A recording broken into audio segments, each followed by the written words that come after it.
আজ আমাদের আর ঘুম আসবে না। চলো ছাদে দাঁড়াই।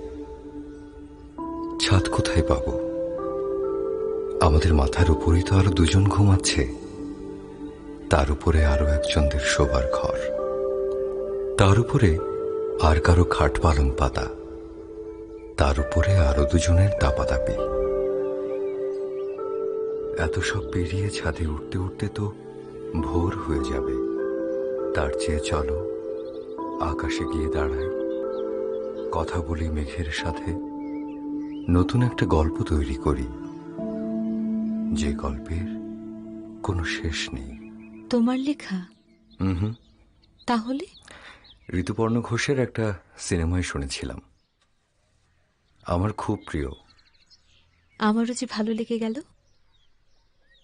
যাও, কবিতাটা আজকে তোমাকে দিয়ে দিলাম।